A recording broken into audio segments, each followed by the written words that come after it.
Hey guys, what's happening? Let's get right into the word this morning. You are more than a conqueror. Romans 8, verse 37.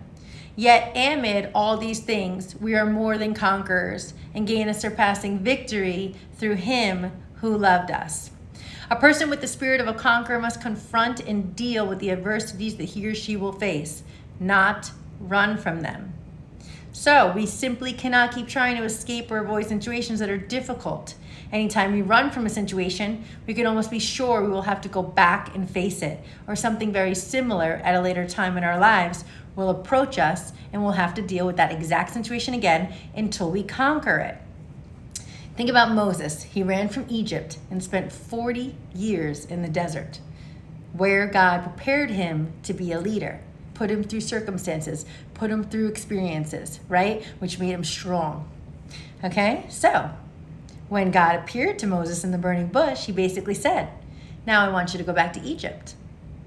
See Exodus 3, verse 2 through 10.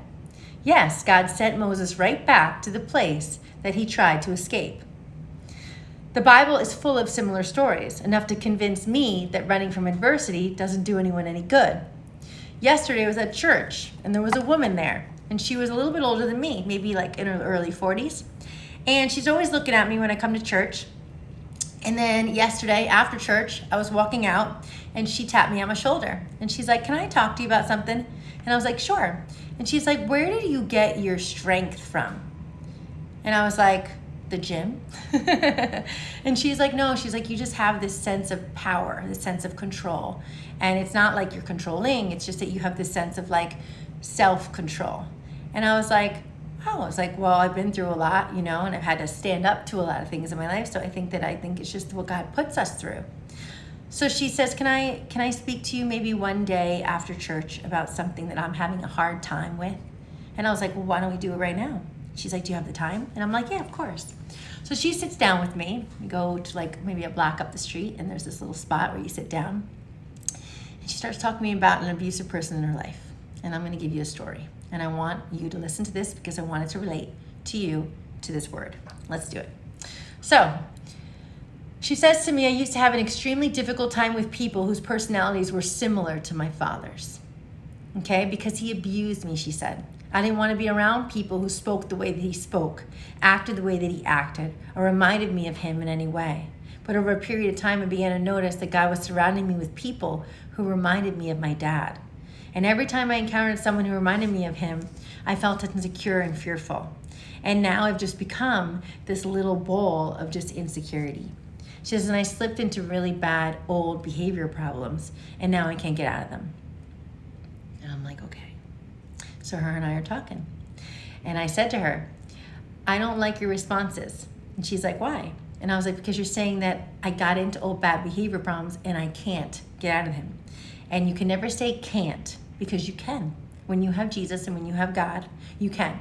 And the fact that you started to come to church and the fact that you had the ambition to tap me on the shoulder, someone you don't even know, because you want to talk to me about a personal problem that you have, that's the second step. First step is to get to the Lord. Second step is to have the gumption to have somebody help you, to seek that help. Okay, so now you're already there. Now all you got to do is face the problem. And we're going to face that problem together until you conquer it, right? So she said, well, I've been asking God to change me and show me truth. And it's like all of a sudden, you started coming to my church. And when you come in here, you have this way about you where you open the door and it's this presence and it's this control. And I'm not saying you're controlling, she says. And I go, first of all, stop apologizing. The reason why I'm here is to help you. And I'm so happy that you came to me. And we're going to make you stronger than me, because anything I can do, you can do better than me. And she was like, and that's the truth. And that goes to you on the other side of the screen too. Anything I can do, you can do better than me. So it's like, so then we continue to talk. So she says to me, he put me in situations where I would have to deal with the fears from my past. He was trying to get me to grow up and be a stronger, more mature Christian. We often ask God to deliver us from the wrong things. We want to be delivered from our trials, but we need to ask him to deliver us from the things in our hearts that hinder his purpose for our lives. So her and I began to sit down and talk. And I told her that when I was a young girl, I was with this guy. I was with him for 8 years. And when I was with him, he tried to be controlling, tried to tell me I couldn't go here and I couldn't go there. But the thing was, I wasn't somebody that really cared about the clubs and the bars, and I really loved him.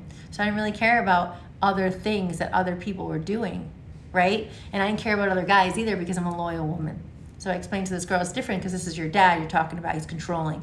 But I had a boyfriend for 8 years who was quite controlling. I let him control me because he thought he had power over me by telling me I couldn't go places. But as soon as he left the house, I was in my recipe book, turning on my favorite show, and I was having a great time.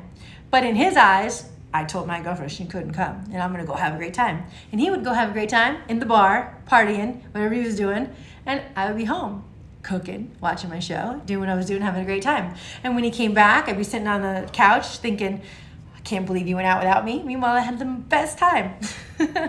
So I was like, so you need to realize that sometimes people are controlling you because of their own problem, their own insecurity. You need to start looking at why they're controlling you. And I was like, and why you're allowing that person to have control over you. You know, and then I was like, when someone's abusive to you, it's because of their own insecurity. And so we were going on and on and on and on about it. And I was like, how would you feel if somebody was in the street and you saw them being abused? And she's like, oh, I would want to go over there. And I go, it's okay. So that's the first step. So the first step of healing yourself is healing others. I was like, so when you see somebody else that's abused, or you see somebody else that's involved in something, then maybe you need to talk to them about your experiences and how you are stronger through it. And by helping others, you become stronger yourself. And maybe, I was like, what do you do for a living? And she's like, I don't have a job right now. I was like, you don't have a job right now? And she goes, no. She's like, I had a job, it didn't really work out. And she's like, and then I started to get into retail, and I didn't really like it. And so maybe your job is to help abusive people. Maybe that's why the Lord brought you to me, because you want that control that I have, right? Well, the control and the confidence I have is going to come from your experiences and how you conquered them. And she was like, yeah, I would love to help people that get hurt. Well, the only people that can help hurt people are people that have been hurt and conquered the hurt. And she was like, we had a great conversation. So now she's going to start looking for a job, or maybe going back to school, where she can help people that have dealt with the things that she's dealt with. And who is better than somebody that knows what you're going through to get you through it? So there's like different steps the Lord creates in order for us to find our way. And he uses people. And today, he could be using you. So pay attention to the experiences in your life today. Pay attention to how you can help someone else. And in that while, realize that if that girl had never tapped me on the shoulder and never told me that when I walk into the church, that I give her a feeling that I'm in control, if she didn't tell me that, I would have never knew. So just remember, your presence walking in somewhere could be helping and uplifting somebody else. So just remember, you are powerful. And the way that your presentation is in the world is powerful. And when you can help somebody and reach out to them and open up conversation with them, because they maybe want to tap you on the shoulder and talk to you, take 5 minutes and listen to what they have to say. Because that may be the Lord using you to help somebody. All right? So trust in him. If you're tempted to run from adversity, remember Moses. Escaped Egypt, 40 years in the desert. Imagine what he went through to go back to Egypt and take all those Israelites to the promised land. Go Moses. He spent 40 years trying to run away only to end up right back where he started. Getting away from trouble should never be your goal. Your goal needs to be like I trust God to help conquer me through the difficulties with a Christian-like attitude. And an attitude basically Christian-like means through Jesus and God and the faith in them. Okay? Take care.